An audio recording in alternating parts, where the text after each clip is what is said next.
The science of food. Is food addicting nowadays? I saw a story of an 800-pound gentleman that was in the hospital who actually decided to order a pizza. We'll take a look at it on this edition of Hippie versus Jock.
Alright folks, I actually came across this story and I thought it was interesting, so I thought I would share a little bit.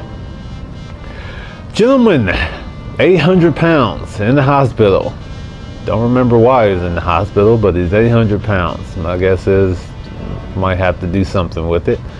But somehow, some way, he thought it was fit to order a pizza in the hospital. They ended up kicking him out, but later on, they did an interview with him, and he basically says he was addicted to food. So we'll take a look at addiction to food. Honestly, I think that's what's going on with a lot of folks, and maybe this information will help. Nowadays, what we call food is not really food. It's more or less a science experiment. And I'll give you a little story about me. For the longest time, I was Mr. Fit. I made sure I got to the gym. I played basketball with my homeboys, and I took care of business. I always had at least a 2-pack, was happy with a 4. When I felt like trimming up to look good, I got a 6-pack. So, what ended up changing over the years? Over the years, as I got older, I probably paid a little bit more attention to labels. As these labels grew, I actually saw people's waistlines grow. What they call food is no longer food. It's a big chemical science factory in order to have you addicted to what they are selling. And most people look at me and say, oh no, that's a joke, there's no way possible. Just think, especially you older folks, when we were younger, there weren't as many obese people. One other thing is, we actually had more home cooked meals. The food industry's objective is basically to shareholders. Shareholders want money. In order for them to create money and continue with the value, they need people to continue buying their product. In order to have people continue buying their product, it needs to be kind of like that crack dealer some of us might remember, where, you know, they might slide some people something at a little bit of a discounted price, and then after that you got that person addicted. Long story short, that's what's going on with our food. One of the terms or words, MSG, monosodium glutamate. It actually does a couple of things. It's known as an excitotoxin, but in addition to being an excitotoxin, it actually tells your brain to keep eating. And it's kind of like an addiction thing. You will find MSG, also known as monosodium glutamate, in a lot of stuff. It's in a lot of food and more things than I care to even discuss, because I always find it. So, what can you do? start looking at the labels of some of this stuff, and basically start looking up the stuff and find out what's what. When after being fit for so many years, I called myself retiring, and that didn't quite work out. I ended up hopping on the truck. Yes, the big 18-wheelers. I drove that around for, I don't know, 6-7 months.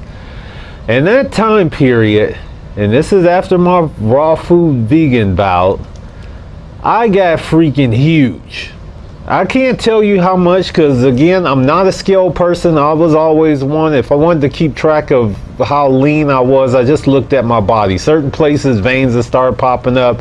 Back in ab days, it was 2-pack, 4-pack, 6-pack, and I can estimate I was pushing maybe 300 pounds at 6'3". I got fat driving around on that truck, and I'll be frank with you, that was over the course of like 6-7 months, and this was probably coming from maybe 230 pounds or so. I didn't think I was eating anything crazy, but it's a lot of stuff that will basically screw up your hormones, like soy. If you look in, like, a lot of products is soy lecithin in there, and from what I read, that can screw up gut bacteria, and screwing up gut bacteria actually starts to play games with the way your body takes in nutrition, or the nutritional stuff that goes in there. So that's probably another thing you want to watch out for. And I'll be honest for you, it's nearly impossible to go to a grocery store and avoid this stuff. So one of the only ways you're going to do it is going back to old school and kind of cooking your own meals. I mean, it's a hard thing to say, but that's actually what's happening nowadays. Over the course of time, I hope to have some of the older stuff I had up, as well as additional stuff that will, you know, help people on their journey to becoming fit and or healthy, and just a lot of the stuff that's there that's basically screwing up our health. I mean, I could sum it up real simple, where, you know, when you listen to people and politicians talk about things, they always refer to the economy, the economy, the economy, the economy. And listen to them I mean, honestly, listen to them. They won't ever say, because it's best for the people that live. It's always the economy. So if you're sick, or you're fat, or you're trying to lose weight, all these things create problems, and problems create money and or growing economies. Thanks for watching.